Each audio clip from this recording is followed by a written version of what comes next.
what's up you guys, it's Jenna and welcome back to my channel, or welcome to my channel if you are new. Hey, what's up? How are ya? So today I'm going to be covering another true crime case, and just a disclaimer, while I'm talking about this case, I mean no disrespect to the family, the victim, or any other person that I speak about, and a disclaimer for you if you are triggered by children being molested or it's super hard to say because it's really sad, but children dying, then I suggest that you click off this video. And for those of you who want to stay, we will be covering the case of JonBenet Ramsey. And if you know anything about this case, then you know that it's super frustrating because there's a lot of things that were tampered with, either on accident or on purpose, I'm not sure. Anyways, we can figure that out together, and let's get on to the video. Okay, so if you don't know who JonBenet Ramsey is, she was a 6-year-old little girl who was a really big pageant queen. She won at least 5 major pageant competitions, which you could assume would be a hotbed for pedophiles, so there were a lot of pedophiles that were suspects in this case, but we'll get on to that later. And her dad, John Ramsey, worked for a company called Axis Graphics, and he was very high up on the company scale, so he made a lot of money. The family was extremely rich, and they lived in a 15-bedroom mansion in Boulder, Colorado. So on December 25th of 1996, the Ramsey family went to another family's house for a Christmas dinner, and John and Patsy's mother, claimed that on their way home from the dinner, JonBenet fell asleep in the car, and when they got home, they just took her upstairs and put her to bed, and she was asleep the whole night as far as they knew. Or that's what they claimed to have happened. And in the early morning hours of December 26, 1996, Patsy Ramsey found the ransom note for the 6-year-old girl, JonBenet Ramsey, on the back stairway in the house. And this immediately prompted her to call the police, and she called the police at 5:52 a.m. And I'm going to put in the dispatch call, so if you don't want to listen to it, you can skip past it. 911 emergency. Police. What's going on? 515th Street. What's going on there, ma'am? We have a kidnapping. Hurry, please. Explain to me what's going on, okay? There's a note left and our daughter's gone. A note was left and your daughter is gone? How old is your daughter? 6 years old. She's gone. 6 years old. How long ago was this? I don't know. I just found the note. And my daughter's gone. Does it say who took her? What? Does it say who took her? I don't know. There's a ransom note here. It's a ransom note? It says SBTC. Victory. Please. Okay, what's your name? Are you Patsy Ramsey, I'm the mother. Oh my God. Please. I'm sending an officer over, okay? Please. Do you know how long she's been No, gone? I don't. Please, we just got out. Is she right here? Oh my God, please. Okay, Please, there's somebody. I am, honey. Please. Take a deep breath for me, Please, okay? hurry. Patsy.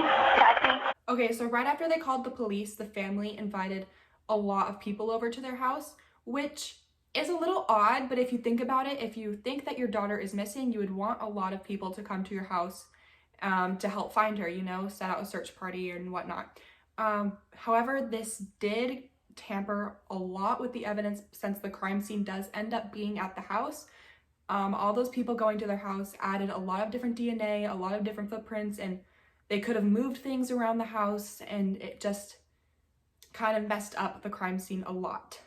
And that's not the family's fault at all, because it does make sense why they would call their friends if they wanted their friends' help looking for JonBenet around the neighborhood. So when JonBenet went missing, the police obviously had to take account who was in the house during the time JonBenet went missing. And that was John Ramsey, her father, Patsy Ramsey, her mother, and Burke Ramsey, her 9-year-old brother. Now, Burke apparently said he was sleeping when everyone came over, when the police came over. He said he woke up officially when the police came over. However, there's a video of him with Dr. Phil, and if I can find it, I will insert it.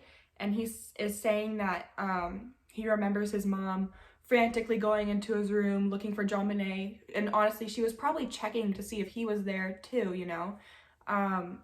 which I thought was a little odd that he said he slept through that whole thing, but yet he says he remembers his mom coming into his room. I don't know, maybe he was half awake, half asleep. I obviously don't know because I wasn't there. First thing I remember is my mom bursting in my room, really frantic, saying like, "Oh my gosh, oh my gosh, oh my gosh." Running around my room looking for JonBenet. I remember her saying, "Where's my baby? Where's my baby?" And the next thing I remember is a police officer coming to my room and shining a flashlight. And you never get up and say, what is going on here? I guess I kind of like to avoid conflict. So when the police got to the Ramsey residence, the police did not search the house whatsoever for some reason, and they claimed that it was because the ransom note led them to believe that JonBenet would not be in the house. However, the body was found 8 hours after the police arrived in the Ramsey residence in their basement. And John Ramsey, her father, is the person who found the body, which is awful. And when the police got to the house, they did a really bad job. So first off, the crime scene was heavily tampered because of everyone that was there. Like, the police got there and the people stayed in the house. The police did not ask anyone to leave the house, which is a little odd in my opinion. I'm not sure. And one of the police officers asked John and his friend to search through the house since the house was so big, which I also thought that was kind of odd. Like, why couldn't the police officer search the whole house? That should have been the police officer's responsibility, not the father's. But when John Ramsey was searching the house, he and his friend did find JonBenet's body. And when John Ramsey found the body, she was wrapped up in a blanket and he picked her up and brought her upstairs, which is not John Ramsey's fault at all, because obviously you can imagine he just found his daughter dead and he just wanted to hold her one more time. And that is definitely the police officer's fault. That is not John Ramsey's fault whatsoever. So the way that JonBenet's body was found, she had duct tape on her mouth. And this is very suspicious to me because the duct tape that was on her mouth had fibers from Patsy's sweater, and that was the same sweater that she wore to the dinner the night before. And when she called the police, she was also wearing the same outfit as the dinner from the night before. Does that make sense? She was wearing the same clothes when she called the police, and there was fiber from the clothes that she currently had on the duct tape that was on JonBenet's mouth.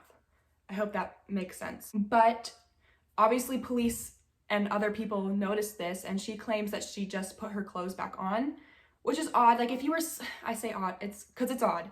But like, if you were asleep and you woke up at 5:52 a.m., why would you put your clothes on from the night before? Why wouldn't you put a bathrobe on, or, you know, just put a different outfit on?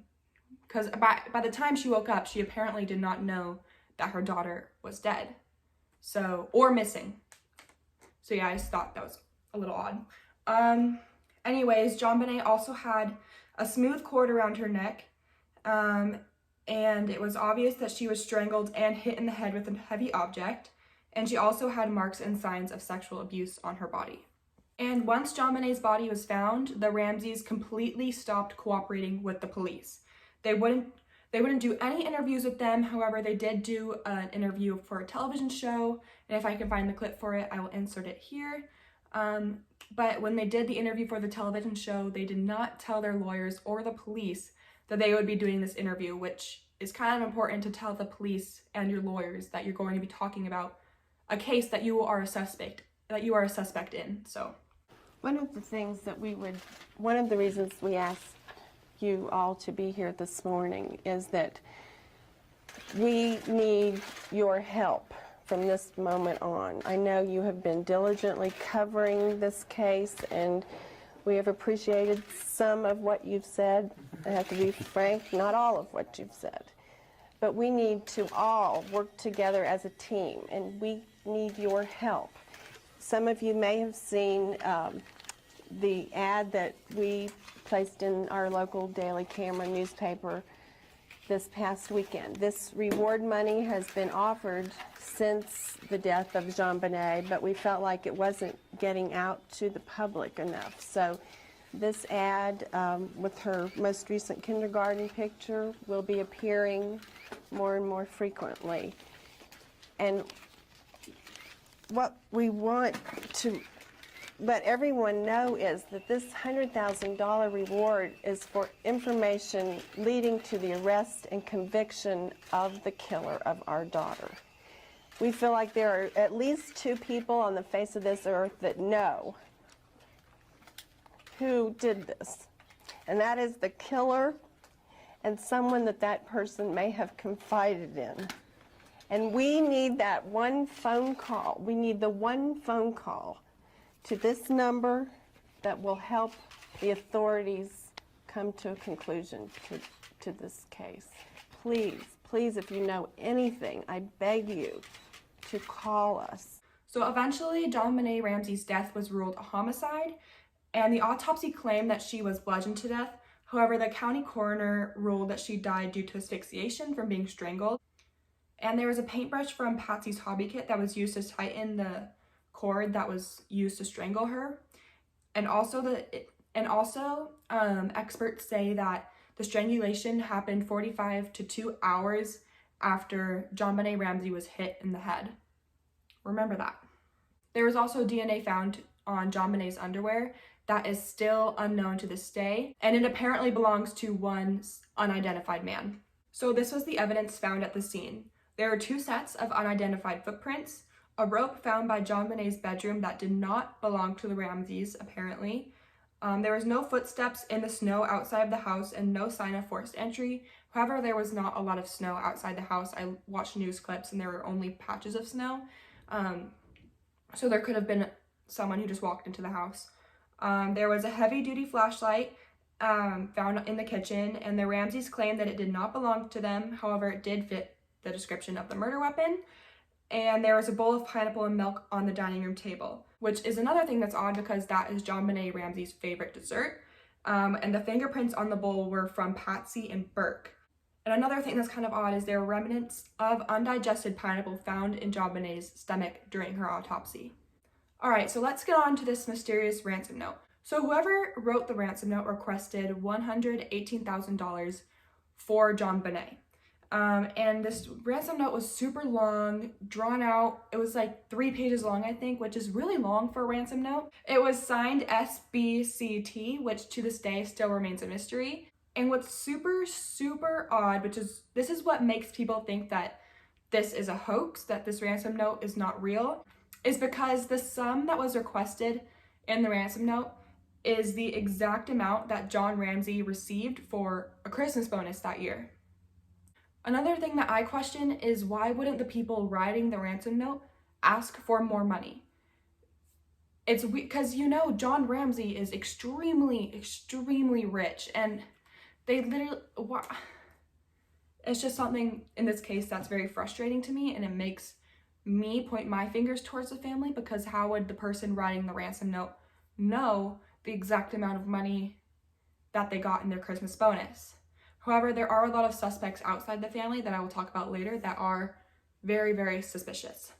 Another thing that's suspicious about the ransom note is that it was written with pen and paper from inside the house. There was an analysis of the notepad that they thought was used to write the ransom note, which suggested there was a practice note written, and there was also part of a practice note found. So if you think about it, they probably got home around 9 o'clock at night because they have kids from this Christmas dinner, and they woke up around 6 a.m. That's when they called the police. So in between 9 p.m. and 6 p.m., somebody had time to write 2 different ransom notes that were 3 pages long and take JonBenet Ramsey and kill her, with 45 to 2 hour timeline in between when she was hit in the head and when she was strangled. All the pieces of this case are just super, super frustrating, and it's very clear to me why they haven't found her killer yet. Anyways, let's just get back on to the ransom note. In the ransom note, there were very weird spelling errors. There were words like the word business was spelt wrong, and there were other words that were super, super hard to spell that had accents over the E's, like for French spelling, that were spelt correctly. And experts say that the ransom note was supposed to derive police from the house, or it was a sign of staging, because the handwriting in the ransom note was constantly changing throughout the entire ransom note. and they tested John Ramsey's handwriting against the ransom note, and it was not a match at all. However, Patsy Ramsey's handwriting was tested against the ransom note, and her results came inconclusive. So that means that Patsy Ramsey could have possibly written the ransom note. All right, so let's get on to the suspects. So obviously the entire family were the first suspects, and they were very heavily scrutinized by the public due to the ransom note's authenticity and the lack of evidence of an intruder. And like I said, the handwriting of the ransom note almost matched Patsy's, or at least the results came out inconclusive. However, the DNA evidence that was found on JonBenét's underwear did not match anyone in the family. So the next suspect that we have, who is not part of the family, is Bill McReynolds. And Bill McReynolds visited the house 2 days before the murder. He usually dressed up as Santa Claus, and his own daughter had been kidnapped 22 years before JonBenét's murder in 1974. And his wife, and this is weird to me, his wife even wrote a play about a child getting molested and murdered in a basement, similar to what happened to JonBenet. However, there was nothing else to suggest that he would have killed JonBenet, and his DNA did not match the DNA on JonBenét's underwear. The next suspect is Gary, I'm sorry if I pronounced this wrong, Gary Oliva, who lived a few blocks away from the Ramsey home at the time of the murder. And in 2016, he was arrested on charges of child pornography. And in the year 2000, he was arrested for unrelated drug charges. However, he was found carrying a photo of JonBenet in his backpack. Oliva even had a high school friend named Michael Vale, who revealed in an interview that Oliva called him a day after the murder occurred and said, "I heard a little girl, I heard a little girl." Oliva also told Vale that he hurt the girl in Boulder, Colorado. And this is suspicious because no other little girls were harmed in the area of Boulder, Colorado that night. Vale also revealed that the strangulation method used on JonBenet was allegedly used by Oliva when he tried to strangle his own mother. However, just like the other suspects, Oliva's DNA did not match the DNA found at the crime scene. And our last suspect is John Mark Carr. And you've probably heard about him before because he actually admitted to the murder. So he was a divorced father and an elementary school teacher, but he did not become a suspect until 2006 when he confessed to the murder via email to a journalism professor named Michael Tracy. And they emailed back and forth for 4 years in order for Michael to gain his trust. And in Carr's emails, he used very similar wording to the wording that was used in the ransom note. And he wrote that he was in love with JonBenet, and he also confessed to hitting her in the head with a flashlight. And that's pretty suspicious since there was a flashlight found at the crime scene. So on August 16th of 2008, British intelligence, Royal Thai authorities, U.S. Department of Homeland Security tracked down Carr in Bangkok, Thailand, where he went to escape child pornography charges in California. However, just like the other suspects, Carr's DNA did not match the DNA found at the crime scene, which is so frustrating since he actually admitted to it. However, there was the chief of police, I believe, who said this, that said within 18 hours he knew that John Mark Carr was not the person who killed JonBenet because what Carr was saying in his emails did not match up with what happened or any of the evidence that was found at the crime scene. But despite that, the U.S. Department of Homeland Security still investigates John Mark Carr because Carr claims that he did not kill JonBenet alone, which would explain the 2 different footsteps that no one has been able to identify yet. However, I think that the 2 footsteps are from a bunch of people being at the house. That's another way that it could have been explained, but who knows, it could be Carr. So there's a very controversial thing that happened during this when it came to the DNA, because obviously the DNA at the crime scene did not match any one of their suspects that they had. However, Dr. Henry Lee, who is a DNA expert best known for the O.J. Simpson case, studied DNA from the JonBenet crime scene. So while he was studying the DNA, he found that JonBenet's underwear may have held DNA from the company's manufacture process. And he proved this by testing an unopened bag of underwear, which also had foreign DNA on them. And if this is true, then this made the DNA fallacious. So obviously this opens up every single suspect that we just talked about, which is crazy to me because how could you miss that? However, the reason why this is so controversial is because people think that the police wanted one of the family members to be the killer, and they think that the reason why they tested the underwear for this is so that they can prove that someone in the family could have been the killer. But this also proves that any of the other suspects that I listed could also be the killer as well. Yeah, it's just confusing. I'll put some links down below of some news interviews that you can watch so you can kind of see what I'm talking about. Let's get on to one of the most popular theories, and a theory that is very interesting to me because it makes a lot of the evidence that's super confusing and evidence that doesn't connect, it makes them connect, this theory. However, this is just a theory, so it doesn't mean that it's true. And the police also exonerated this theory. They said that it could not have been what happened, but it's still very interesting to think about. So the theory is that Burke, the 9-year-old brother, did it. So Burke was a very violent kid, and he has hit his younger sister in the past, which is not uncommon for siblings to hit each other, because my siblings, we've hit each other before. The kids I babysit for, they hit each other all the freaking time. It's super annoying, but it's not uncommon for siblings to hit each other. So the theory goes that Burke somehow hurt JonBenet and thought that he killed her, and the parents didn't want to lose both kids, so they covered it up for Burke. So experts suggest that JonBenet woke up, came downstairs into the kitchen, and saw Patsy and Burke eating a bowl of pineapple and milk, which is JonBenet's favorite dessert.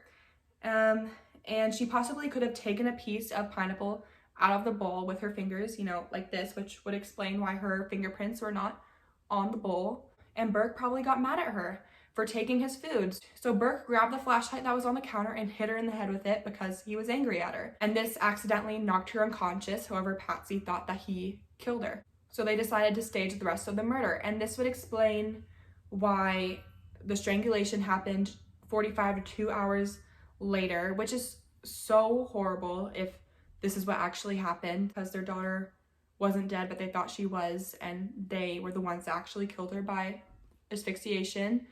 Oh my gosh, I hate saying that. And it would also explain why Patsy had the same exact outfit on when she called the police as she did at the night before at the dinner party. It also explains why JonBenet had pineapple in her stomach. It explains why there was no sign of forced entry. It explains why the people or person who wrote the ransom note knew how much money John Ramsey got in his Christmas bonus that year. It just puts a lot of the puzzle pieces together. However, you know, she was a pageant girl. Someone could have known that she loved pineapple and milk and could have drawn her downstairs by using pineapple and milk. There's a lot of different explanations for the evidence. However, I just like this theory because I found it to be most popular when I was looking up theories. Anyway, so that's it for today's video. I hope you guys enjoyed, and I would really like to know who you guys think killed JonBenet Ramsey, so you can comment that down below, start a conversation, put your theories down there. I would really like to read them. I'm not gonna say who I think is the killer because I don't want to mess up any of your guys' ideas that you might have from listening to this video. If you like this video, please give it a big thumbs up. And if you want to see more true crime videos in the future, please click that big red subscribe button.